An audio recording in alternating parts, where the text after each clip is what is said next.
yongera kwinjira mu isinagogi. Mwahageze se? Mwahageze? Mariko ibice 3. Matayo, Mariko biroroshye cyane kuhagera. Ibice 3 duhere ku murongo wa mbere.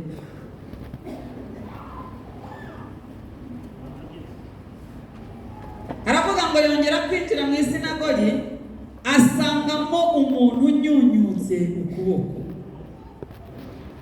Bagenza Yesu ngo barebe ko amukiza ryari. Babona uko bagenza bate? Nimujye muvuga numve ko muhari. Abwira uwo muntu unyunyutse ukuboko ati, gira ute? Uhagarare he? Haguruka uhagarare hehe? Hagati mu bantu.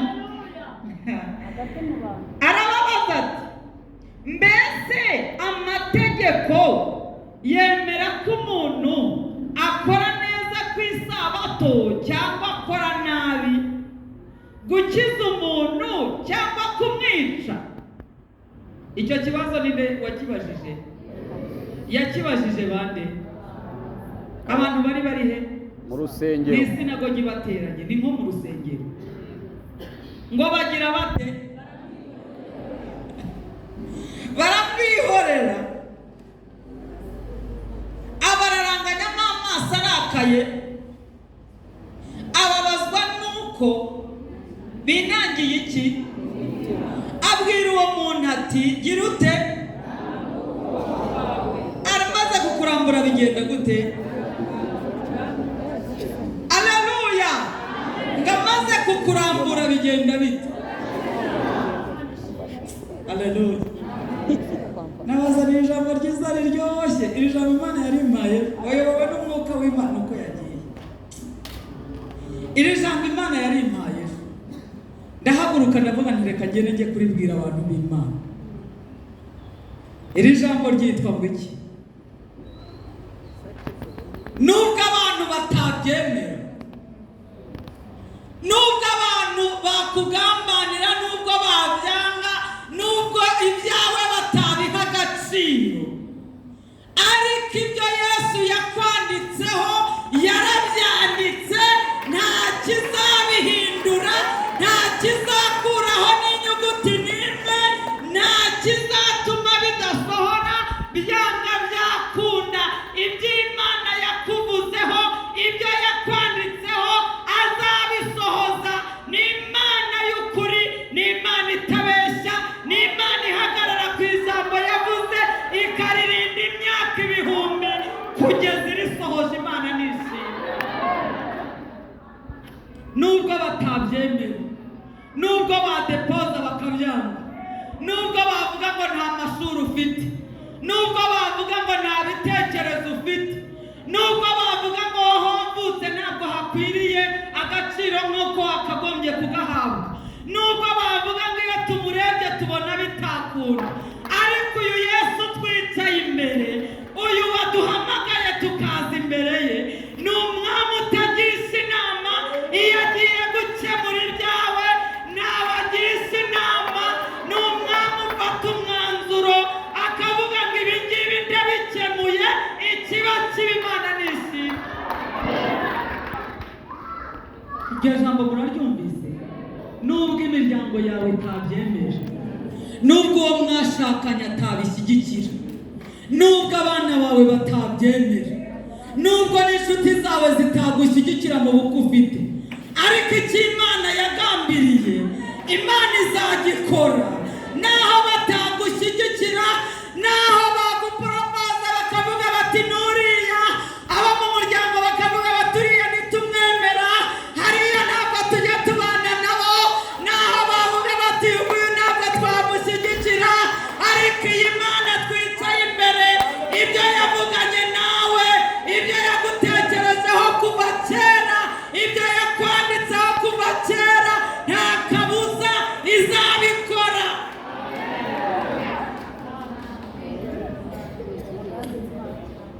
Haleluya.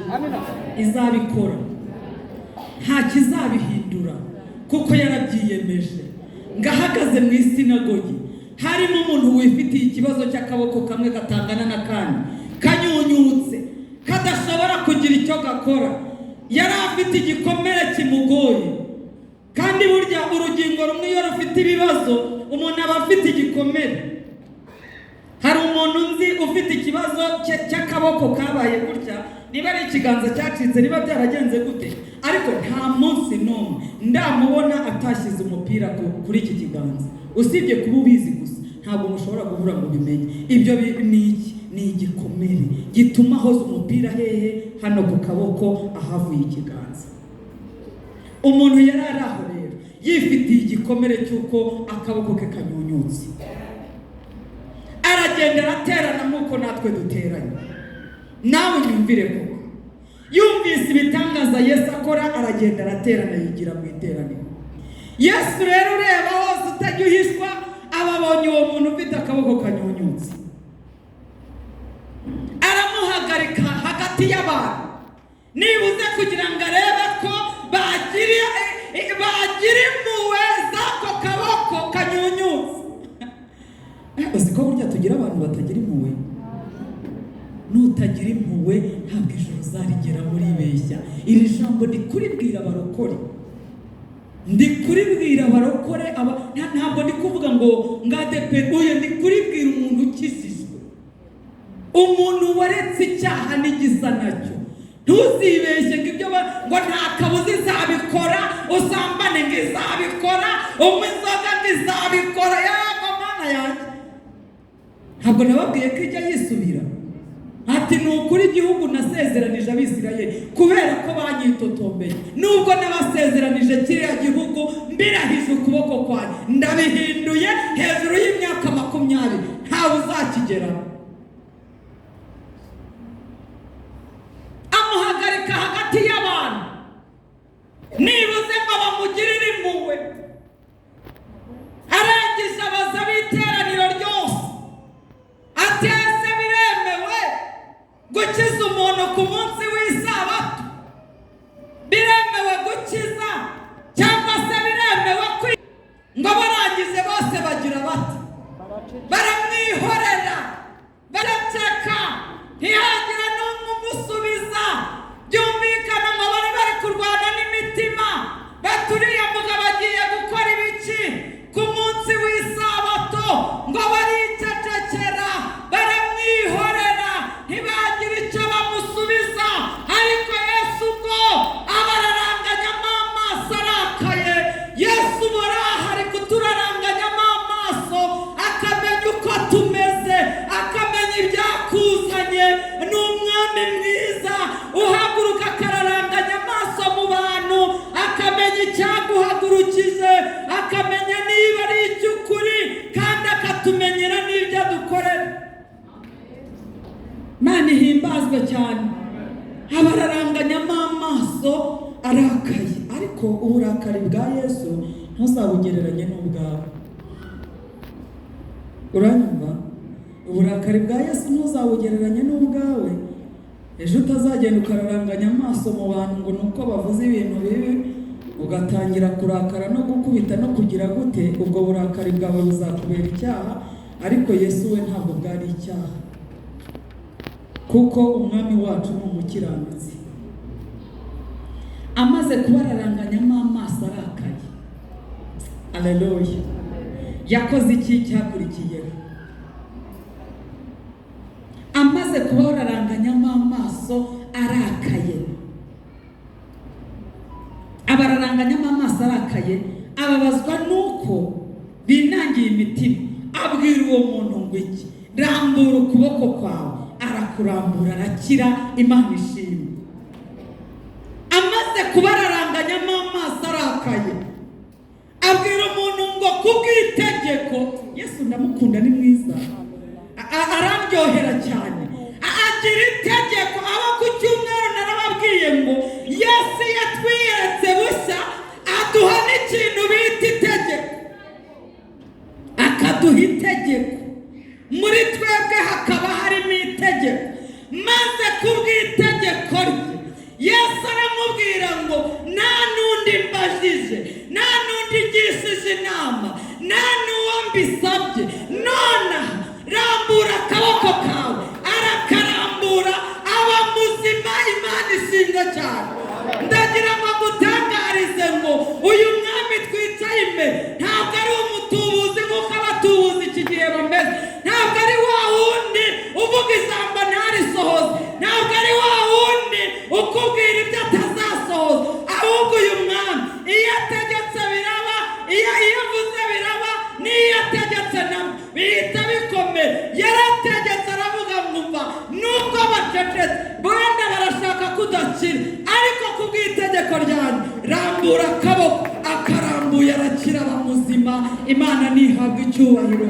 Narindi kubabwira ngo nubwo batabyemera, nubwo batabyikiriza, nubwo basaba ibitekerezo ntihagire ukugira inama, nubwo badepoza bakabitesha agaciro, ariko icyo Uwiteka yagambiriye kuri wowe kubw'itegeko rye azabikora, kuko hari byinshi byagiye binanirana, ariko dufite Yesu. Uwo nguwo arabishoboye, uwo arabishoboye. Uribuka ko Yosefu se bamaze kumva inzozi ze bakagambira ko ubutware bwe butazasohora? Bwaraheze cyangwa bwarasohoye? Bakarinda kumuta mu rwobo. Uzi ko hanze hari abantu babi? Uzi ko hari ahantu ushobora kudepoza ugakubitanirayo na mwene wanyu agafata ya diplome yawe cyangwa amadosiye yawe yose akayashyira inyuma y'abandi? Wagize ngo inzobo se n'ubu uyu munsi wa none ntizihari, ariko dufite Yesu. Aho ngaho no mu rwobo ajya avuga ngo ngwino, akakunyuza mu nzira z'ibigoti, ariko amaherezo ukagira uti zigasohora. Imana nihimbazwa. Umuntu umwe yigeze atwigisha atubwira ikintu gikomeye, aratubwira ngo ushobora gutega umuntu ngo atagira adatambuka ngo yigire imbere, ugakomeza umutega ikibabu utya ntushaka akatambuka, atari ku munsi Imana izamukura hari inyuma, akaza akabambara agasitara akaguhitana ukadandabirana ukagwaha, agatambuka akagwa imbere yawe. Kuzongera kubana nawe bizakugora. Naho batabyemera, Imana yo mu ijuru yo ifata umwanzuro udakuka. Naho gusa bitware gutyo, nubwo ibyawe babyanze, ariko dufite Yesu ukibishakira inzira. Nubwo bidahabwa agaciro, ariko dufite Yesu wabihaye agaciro, kandi kubera ko yabihaye agaciro, amaherezo bizasohora, kuko ni umwami utabeshya. Niryo jambo narimbazaniye muri iri teraniro ngo muryakire. Ugenda uvuga ngo nubwo ibyanjye bimaze igihe, nubwo nawe ubyitayeho, ariko mbonye Yesu kubyitayeho, kandi amaherezo bizasohora. Uzabikora kuko uri umwami utabeshya. Imana nibaha umugisha, Imana ibahe kugubwa neza, kandi ibyanyu Yesu abyitambikemo. Namara kubyitambikamo akoresha itegeko, avuga ngo uhereye ubu ubukwe burabaye, avuga ngo uhereye ubu iki ndagikemuye, avuga ngo uhereye ubu izi manza ndazirangije, avuga ngo uhereye ubu butini ndaburangije, avuga ngo uhereye ubu ubukene ndaburangije, avuga ngo uhereye ubu igihe wabereye mu byaha mbigukuyemo. Akoresha itegeko, ibyo birakorwa mu izina rya Yesu. Amen, amen, amen. Mana data wa twese, Mana ifite imbaraga n'ubutware, turagushimiye kuri umwami mwiza. Koresha itegeko ku byacu byananiranye, kuko bishobora kutagira ababishyigikira, ariko wowe urabishyigikiye kubw'itegeko ryawe ufite. Uko wabwiye uriya muntu ngo narambura akaboko agakira, natwe utegekesha itegeko ryawe, ibitugoye byose urabirangiza. Urakoze ko iri teraniro hari icyo urimariye, urakoze ko iri teraniro hari ibishyura ikoreye, mu izina rya Yesu Kristo.